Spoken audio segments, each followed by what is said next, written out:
Welcome to Vis-a-Vis. My name is Victoria Voigt, and I'm pleased to introduce you an extraordinary guest. Born in Nairobi, Kenya, and currently living and creating in Łowicz, Poland. Without further ado, please join me in welcoming Okari, better known under the stage name Lobinowski. Welcome.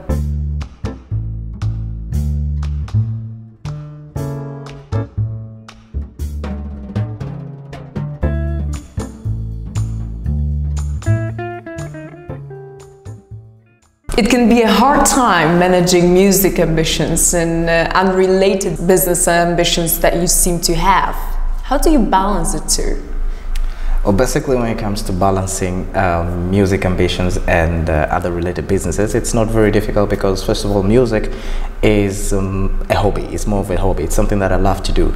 And what happens is that I get to go to work, I get to handle all the other businesses, and when I have my free time, I get to sit down, enjoy writing music, creating music, because this is my free time and this is what I love to do. So for me, it isn't more of a hustle, it's more of a part-time activity. Like basically other people go to the bars and drink, go and watch football. This is exactly what I have with music. Do you comment any social issues in your artwork? Sometimes I do. Do you? Yes. Kenya has a wide variety of sounds. As my name is Victoria, supposedly Benga is a sound of like Victoria. That's correct. How would you classify your style of music? To answer your question, yes, we have Benga. It comes from Lake Victoria, which is in Kisumu, part of Kenya. And as you know, in Kenya we have 44 tribes, and each tribe has their own language. I come from Kisii, and we also have our own different style of music. Right. So, how I can describe my style of music? When I grew up, I used to listen to artists like James Blunt, who's still one of my favorite. We have Blue October. And this was one of my biggest inspirations because they always had this sort of melancholic melodies. And I grew up in melancholic tunes. My father used to play the piano, and he used to play the church organ as well. So the tunes were always melancholic. And I always had this dream. Were you a sad child? I wouldn't say that, but I used to like sad music basically. So when I was growing up on that, I wanted to create something which is partly African, partly Western, but try to keep that melancholic tune inside, and also try to merge Swahili language and English together. And that's what I always do in all my songs, try to mix the two languages together. Any particular reasons why you do it? Yes, the reason why I mix languages in songs mostly is because, first of all, Kenya is a country whereby we have two official languages, which is Swahili and English.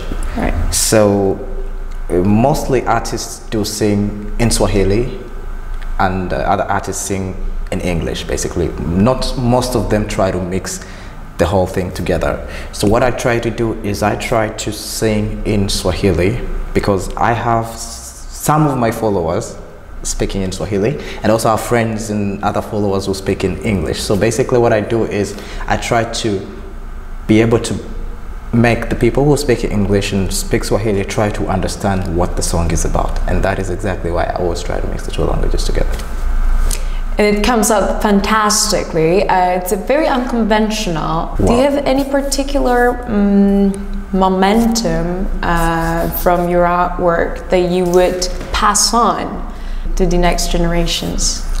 Well, basically, the particular momentum that I'm trying to pass to the next generation, this is quite a very complex issue, because most people sing about songs based on, you know, loving a girl, about politics, about, you know, different kinds of topics all day, but very few people try to cover the topic whereby people are going through a period of depression, sadness, and you find there is a gap where we have people who are really suffering deep down inside them, but then they're not able to express these situations outside. Is it paralyzing? Exactly. So that is exactly why I'm trying to gain the momentum for future generations on this particular style of music, whereby we have people who are suffering from inside, but then they are not able to get out those emotions. So I'm pretty much trying to reach to this small group of people who are really suffering, but then their stories are not being heard. So it's pretty much like someone has a problem and has depression, wants to go to the psychologist, the psychologist, the therapist. The therapist, sorry, the shrink. The shrink, exactly. But in this situation, through listening to these songs, they can get the healing which they could get from the shrink. Yep. Something like that.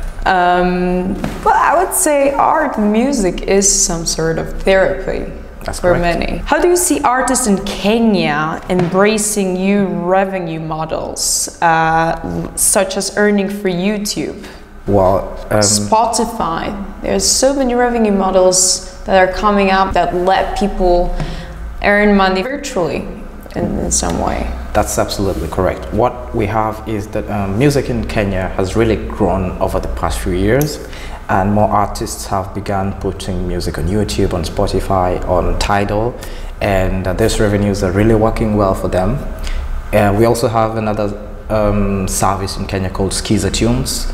Skiza Tunes and Safaricom Tunes, right. And this basically, for example, where I get to sell my music, and many artists are using this as a platform of getting revenue.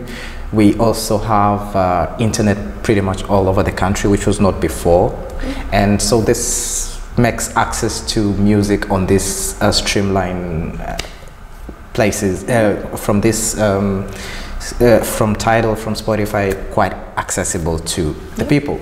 And I think that it's really going in the right direction. Artists are really getting good revenue from these sites. And personally, like I said before, I was a songwriter and it was really going pretty good. But again, the problem is when you're a songwriter, you don't get to sell all the songs. So you kind of have some songs that you really love, but people will not buy them. So instead of them dying, I just decided to put them out in the market. And right now I'm trying to as well get into the streaming sites, and we get to see how it goes. Are you able to earn money from music in Poland? For the music that you are specifically making? Well, in this situation, to be very honest, I'll not be very sure, because my market has always been based back in Africa, in Kenya, in Tanzania to be specific. And I never really put Poland into the equation so much, even though my wife is always forcing me to do that. But when I get to sit down and seriously do a full Polish song and then try to put it out in the market, then I'll be able to answer you that question the next time. Looking forward. Here's a surprise for you guys. Masz piękną rodzinę w Polsce. Doceniam, dzięki. Córkę. Tak. Ile lat? Teraz ma 15 miesięcy. 15 miesięcy. Czyli rok i 3 miesiące. Dokładnie. Jakie wartości przekażesz? Chciałbym przekazywać swoim dziecku po prostu, żeby po pierwsze, żebyś była pewna siebie. To jest bardzo ważne dla mnie. Jak ja byłem dzieckiem, mój tata zawsze mnie pokazywał jak grać na pianinę, jak słuchać muzykę, jak zrobić rzeczy, i bym chciał nauczyć swoją córkę to samo, co mój tata nauczył, bo ja do tej punkt zawsze mówię, że mój tata jest najlepszym człowiekiem na świecie, i ja też bym chciał mieć taką sytuację, kiedy moja córka kiedyś mówi, że tata był najlepszym człowiekiem w swoim życiu. Czyli rodzinne wartości, czy to bierze się bezpośrednio z Twojego kraju, czy to jest właśnie ta wartość, którą wynosisz z Kenii? Ta wartość po prostu wynosi bezpośrednio z Kenii. Bezpośrednio z Kenii. Tak można powiedzieć. I love asking this question.